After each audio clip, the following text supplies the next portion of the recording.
নমস্কার বন্ধুরা, welcome back to my channel. শুরু করছি একটি ভিডিও। সোশ্যাল মিডিয়ায় বিপুল জনপ্রিয়তার জন্য পরিচিতি আমরা প্রত্যেকে জানি দেবলীনা নন্দী। এখন তার ব্যক্তিগত জীবন কিন্তু ভীষণভাবে তীব্র একটা ঝড়ের মুখে বলতে পারেন বা আলোচনার কেন্দ্রবিন্দুতে হয়েছে। আমরা প্রত্যেকে জানি যে 10ই ডিসেম্বর 2024 তার বিয়ে হয়। খুব ধুমধাম করে বিয়ে হয়েছিল, আমরা প্রত্যেকে দেখেছিলাম সেই বিয়ের অনুষ্ঠান, টিভিতে দেখেছিলাম আমরা প্রত্যেকেই, টিভি মোবাইলে যেতে। তো এখন ব্যাপারটা হচ্ছে যে মানে একটা বিয়ে মানে কি, একটা বিয়ে মানে হচ্ছে প্রেম, প্রতিশ্রুতি, তারপরে নতুন একটা শুরুর একটা স্বপ্নে ভরা এই সম্পর্ক 1 বছরের মধ্যেই কিন্তু ভেঙে পড়লো। মানে সুখের সংসারের গল্প যেন আচমকাই রূপ নিল একটা গভীর মানসিক তীব্র যন্ত্রণার। মানে সত্যি কথা, এটা আমরা হয়তো ভাবতেও পাচ্ছি না, আমরা আরও বেশি ভাবতে পাচ্ছি না। তার কারণ দেবলীনা তার দৈনন্দিন জীবনের কিছু কিছু সুন্দর মুহূর্ত আমাদের সঙ্গে শেয়ার করেছিল। আমরা ঠিক সেই কারণে এটা মেলাতে পাচ্ছি না।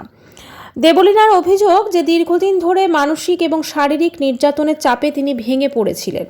আমরা দেখেছিলাম একটি লাইভে, তারপরেই তো তিনি একটা অন্যরকম চেষ্টা নেন, আত্মহননের পথ তিনি বেছে নেন। এখন ব্যাপারটা হচ্ছে অতিরিক্ত ঘুমের ওষুধ খেয়ে নিজের জীবন শেষ করার তিনি চেষ্টা করেছিলেন। এখন ব্যাপারটা হচ্ছে যে এই যে তার স্বামী প্রবাহনন্দী তাকে মা ও স্বামীর মধ্যে একজনকে বেছে নিতে চাপ দেন। এই যে হয় মাকে বেছে নিতে হবে, নয় স্বামীকে বেছে নিতে হবে, এরকম একটা তার সামনে অপশন দেওয়া হয়। এটা আমরা বহুদিন ধরে শুনে আসছি, ঠিক আছে। এখন দেখুন, আমার প্রশ্ন তো একটাই, যে বিয়ের আগেই তো প্রবাহ জানতো যে দেবলীনা তার মায়ের সঙ্গে কতটা ক্লোজ। তো সেক্ষেত্রে হঠাৎ করে কেন সে এই ধরনের কথা বলেছে বা কী পরিস্থিতিতে বলেছে, সেটা কিন্তু সত্যি তদন্ত সাপেক্ষ। তার কারণটা হচ্ছে, আজকে আমরা যে অভিযোগগুলো শুনছি, আমরা এক পক্ষ শুনে তো কোনো কিছু বলতে পারি না। বা ধরুন পুলিশ স্টেশনে গিয়ে বা যে কোনো জিনিসই, যে এখন তো কেস করা হয়েছে বধূ নির্যাতনের, যেরকম শোনা যাচ্ছে 498A কেস করা হয়েছে। এখন ব্যাপারটা হচ্ছে, আমরা যতক্ষণ না সেই জিনিসটা ধরুন অপোজিট পার্টির কোনো রকম রিয়াকশন পাইনি। এখন ব্যাপারটা হচ্ছে, দেবলীনার আমাদেরকে তার সংসারের সুখের মুহূর্তগুলো কিন্তু দেখিয়েছে, এবং সেই সুখের মুহূর্তে কিন্তু তার শ্বশুর শাশুড়ি, তার স্বামী, প্রত্যেকে আমরা দেখেছি যথেষ্টভাবে কোঅপারেট করছে, যেহেতু দেখিয়েছে আমাদেরকে। এমনকি আমরা এটাও দেখেছি তার শাশুড়ি মা তার মাথায় অয়েল ম্যাসাজ করে দিচ্ছে। মোটামুটি খুব সুন্দরই। আমার তো কোনোদিন ভাবতেই পারিনি আমরা যে আজকে এই পরিস্থিতিতে আমরা দেখতে পারবো। এখন ব্যাপারটা হচ্ছে, সোশ্যাল মিডিয়াতে যেটা আমরা দেখি সেটা সবসময় সত্যি হয় না, কিন্তু পুরোপুরিও কি মিথ্যা হয়, এটা একটা ব্যাপার, তাই না? তো এখন ব্যাপারটা হচ্ছে, এই ঘটনার যে এরকম পরিস্থিতি হবে এবং তার নতুন মোড়টা যে এরকম আইনি পথে নিয়ে নেবে, এটা কিন্তু আমরা কেউ ভাবিনি, তাই না? যাই হোক, দক্ষিণ 24 পরগনার সোনারপুর থানায় যেরকম শোনা যাচ্ছে, স্বামী ও তার পরিবারের বিরুদ্ধে বধূ নির্যাতনের অভিযোগ দায়ের করেছেন দেবলীনা। অভিযোগে তিনি জানান যে বিয়ের পর থেকেই পারিবারিক অশান্তি বাড়তে থাকে এবং সময়ের সঙ্গে তা অসহনীয় হয়ে ওঠে, এবং জানুয়ারিতে আত্মহত্যার চেষ্টার পর বিষয়টি প্রকাশ্যে আসে এবং পরিবারের পক্ষ থেকে আনুষ্ঠানিক অভিযোগ দায়ের করা হয়। এটা একটি প্রতিবেদনে লেখা আছে। তো এখন কথা হচ্ছে, ধরুন শারীরিক মানসিক যে টর্চার, সেটা শারীরিক টর্চারগুলো তো তবুও আমরা শারীরিক পরীক্ষা করলে সেটা হয়, কিন্তু মানসিক টর্চার প্রমাণ করাটা কিন্তু খুব দুঃসহ হয়ে যায়। এখন পুলিশ সূত্রে যেটা জানা গেছে যে অভিযোগের ভিত্তিতে তদন্ত শুরু হয়েছে। অভিযুক্তরা নোটিশ পেয়ে থানায় হাজিরা দিয়েছেন। আচ্ছা, এখানে একটা জিনিস আমি বলি, অভিযুক্তরা যাদেরকে সাসপেক্ট করা হয়েছে, তার শ্বশুর শাশুড়ি এবং হাজব্যান্ড, এরা 3 জনে নাকি দেবলীনার ওপর মানসিক টর্চার করেছেন, এবং স্বামীর বিরুদ্ধে বোধহয় শারীরিক টর্চারেরও অভিযোগ আছে। যাই হোক, কাউকে গ্রেপ্তার করা হয়নি, কারণ এখন কিন্তু এই কেসটা করা হলে সঙ্গে সঙ্গে গ্রেপ্তারি পরোয়ানা জারি হয় না। এখন কিন্তু যেটা ব্যাপার হচ্ছে, এগুলোকে তদন্ত করা হয়, তদন্তে যদি প্রমাণ হয় তারপরে আসে পানিশমেন্টের প্রশ্ন।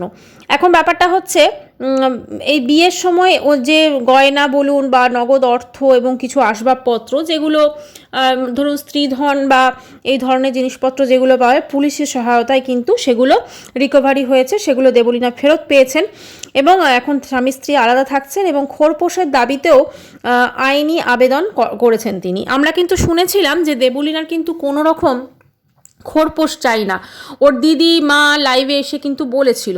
কিন্তু এখন বিভিন্ন প্রতিবেদনে কিন্তু এটা দেখা যাচ্ছে যে তিনি খোরপোশ দাবি করেছেন, যদিও আমরা কেউ এর সত্যতা জানি না, কারণ দেবলীনা আমাদের সামনে আর কোনো এই বিষয়ে কোনো মুখ খুলছেন না, বা তার স্বামী শ্বশুর শাশুড়ির তরফেও কিন্তু খোলা হয়নি, বা তাদের হয়তো সুযোগও নেই, বা তারা যদি চান ফেসবুকের মাধ্যমে বলতে পারেন, কারণ তারা সেটা করেননি। এখন ব্যাপারটা হচ্ছে, দেখুন, পুরোপুরি জিনিসটা কিন্তু যখন দেবলীনা ওই স্টেপটা নিয়েছিলেন তখন তিনি একদম গোটা সোশ্যাল মিডিয়াকে জানিয়ে নিয়েছিলেন, কিন্তু এখন বর্তমানে তিনি কোনো রকম সেরকমভাবে কোনো কিছু কিন্তু বলছেন না। আর যদি এত কিছু হয়ে গিয়ে থাকে, মানে মাল রিকভারি হয়ে গেল, মানে যে স্ত্রীধনগুলো যেমন মানে সমস্ত কিছু আসবাবপত্র সমস্ত এভরিথিং সমস্ত রিকভারি হয়ে গেছে, মানে কোথাও না কোথাও একটা মেন্টালি প্রিপেয়ার তো আমার মনে হয় ছিলেন দেবলীনা, জানতেন সব কিছু, তো যার জন্য কিন্তু তিনি সেগুলো করে ফেলেছেন। এবং একটা সম্পর্ক, মানে একটা সুন্দর সম্পর্ক যেখানে শুরু হয়েছিল, আজকে সেই সম্পর্কের একদম শেষ ধাপে এখন যদিও আইনি প্রসিডিওর চলবে, তো তারা পৌঁছে গেছেন, এটা ভেবে কিন্তু খুব খারাপ লাগছে। কারণ মালপত্র ফিরিয়ে নিয়েছেন মানে, বা মালপত্র রিকভারি করে হয়েছে মানে, আর কিন্তু দেবলীনা মনে হয় সংসার করতে চাইছেন না প্রবাহের সঙ্গে। তো সে কারণে যেহেতু সংসার করবেন না, সেই কোনো মালপত্র ফেরত নিয়ে নিয়েছেন, গয়নাগাটি সমস্ত কিছু। তো সেক্ষেত্রে এটা যদি ডিভোর্স বা বিবাহ বিচ্ছেদের পথে যায়, মানে একটা সম্পর্ক কিন্তু শেষ হয়ে গেল। তো আজকে যে এই সম্পর্কটা শেষ হয়ে গেল, এটার জন্য মূলত দায়ী কে বা কারা, এই জিনিসটা অবশ্যই ভাবতে হবে। এখন প্রথম দৃষ্টিতে কিন্তু মনেই হচ্ছে যে এটার জন্য দায়ী হচ্ছে প্রবাহ এবং তার বাবা মা। এখন ব্যাপারটা হচ্ছে, আমি একটা জিনিস কিছুতেই বুঝতে পারছি না, যে একজন দেবলীনা তো প্রায় একজন ধরুন গায়িকা, মানে সেলিব্রিটি গায়িকা বলা যেতে পারে, প্রত্যেকটা মানুষই মোটামুটি কম বেশি চেনে, আর যারা চিনতো না তারা এই ঘটনার পর চিনে গেছেন। তো এখন ব্যাপারটা হচ্ছে, এরকম একজন মানুষের ওপর তারা শারীরিক মানসিক টর্চার করলো, আর মানে এতটা সাহস তারা পেলেন কোত্থেকে, তাই না? কারণ আমরা ধরুন প্রবাহকে দেখে আমরা আপাতভাবে যেটা দেখেছি, একজন শিক্ষিত ছেলেই মনে হয়েছে, তিনি এয়ার ইন্ডিয়ায় আছেন এবং সমস্ত কিছু, এবং তার বাবা মা চন্দননগরে থাকেন যতদূর সম্ভব। তো ব্যাপারটা হচ্ছে, আমরা সব কিছুই কিন্তু দেবলীনার সঙ্গেও কিন্তু তাদের যে ভাবের আদান প্রদান আমরা কিন্তু নর্মাল দেখেছিলাম। দেখুন, আমরা নর্মালি যেরকম ধরনের ফ্যামিলি দেখে থাকি আমাদের আশপাশে, তাদেরও কিন্তু শ্বশুর শাশুড়ি এতটা ভালো ব্যবহার করে না যতটা দেবলীনার সঙ্গে তার শ্বশুর শাশুড়ি ব্যবহার করতো, এটা আমরা দেখতাম।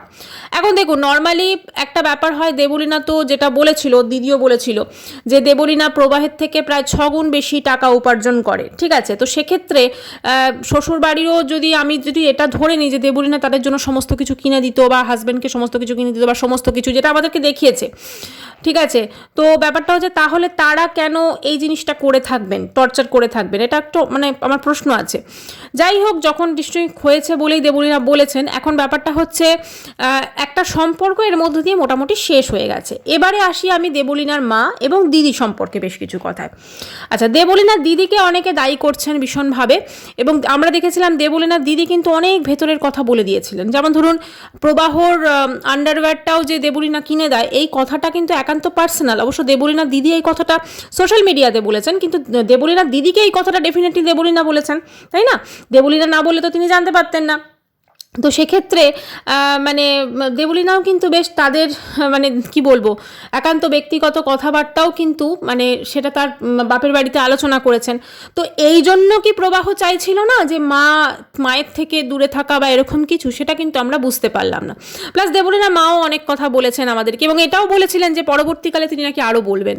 মানে আমি বুঝতে পারলাম না যে সম্পর্কটা অ্যাকচুয়ালি কেন, মানে বিয়ের সুন্দর একটা সম্পর্ক, সেই সম্পর্কটা এরকম পর্যায়ে কেন চলে এলো। প্রত্যেকেই তো আমাদের আপাত দৃষ্টিতে মনে হচ্ছে ভীষণ ভালো। এখন দেবলীনা অভিযোগ করছেন যে তার স্বামী, তার শ্বশুর শাশুড়ি খুব খারাপ, তারা টর্চার করেছেন।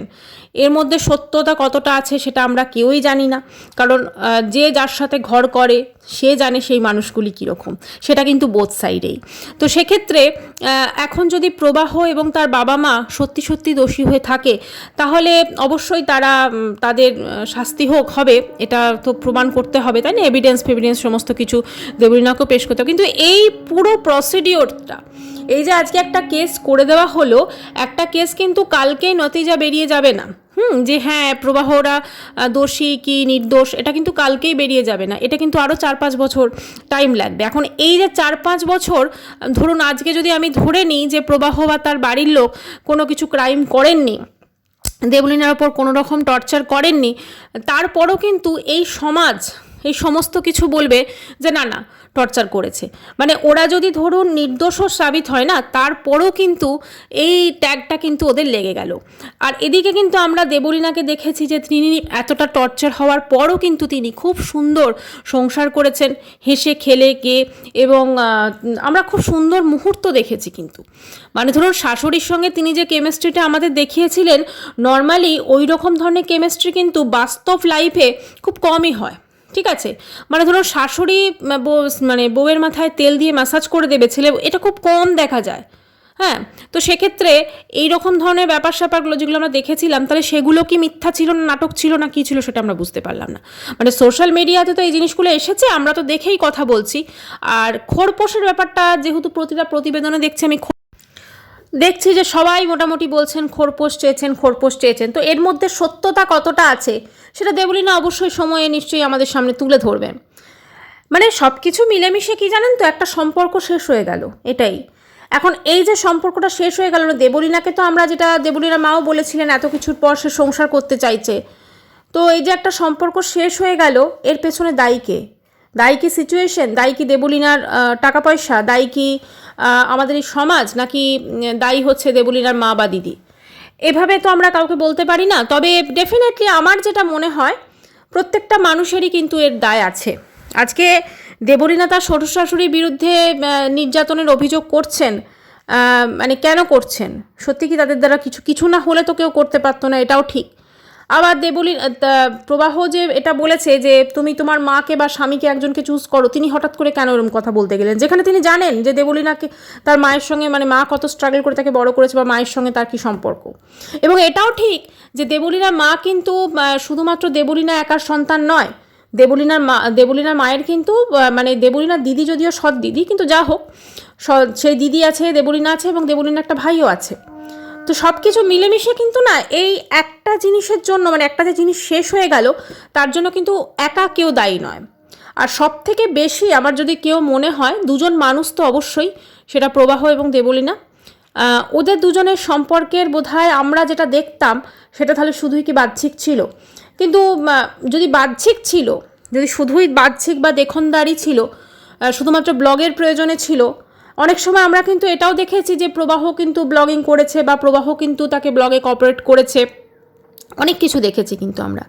কিন্তু দুজন মানুষ একসাথে 1 বছরও থাকতে পারলো না, এটা খুব অদ্ভুত লাগছে।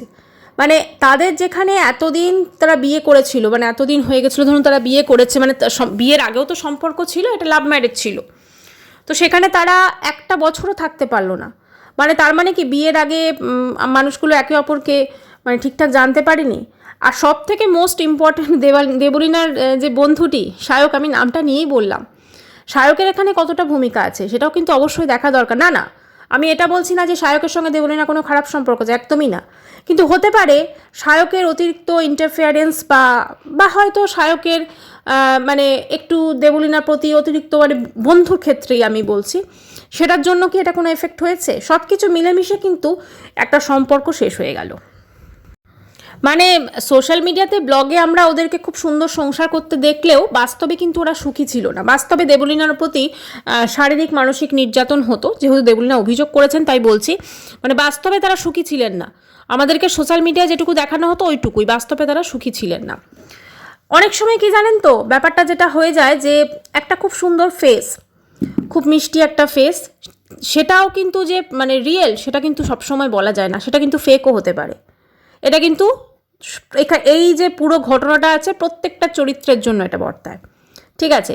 কাজেই একটা মানুষকে আমরা দেখছি, দেখে জাস্ট মনে করছি যে সে খুব ভালো, খুব মিষ্টি, সমস্ত কিছু ঠিকঠাক, তার মানে যে সে বাকি মানুষগুলোর সঙ্গে ভালো ব্যবহার করছে, সেটা কিন্তু নয়। অবশ্যই যখন বধূ নির্যাতনের মামলা করা হয়েছে, তখন এটার তদন্ত হবে। তদন্ত মানেই সঠিক এভিডেন্স মানে প্রুফ করতে হবে দুপক্ষকেই, বোথ সাইডেরই।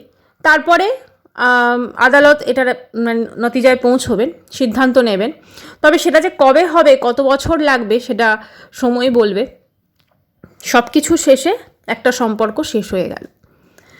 আর দেবলীনা খোরপোশ চেয়েছে কিনা আমরা কেউ জানি না, যেহেতু প্রত্যেকটা প্রতিবেদনে দেখছি উনি নাকি খোরপোশ দাবি করেছেন। অ্যাকচুয়ালি নর্মালি কি হয়, এই ধরনের সম্পর্কগুলো বা এই ধরনের কেস হলেই একটা করে খোরপোশ দাবি করা হয় নর্মাল কেসগুলোর ক্ষেত্রে। এখন দেবলীনার ক্ষেত্রে কি হয়েছে সেটা তো সময়ই বলবে, সঠিক টাইমে উপযুক্তভাবে।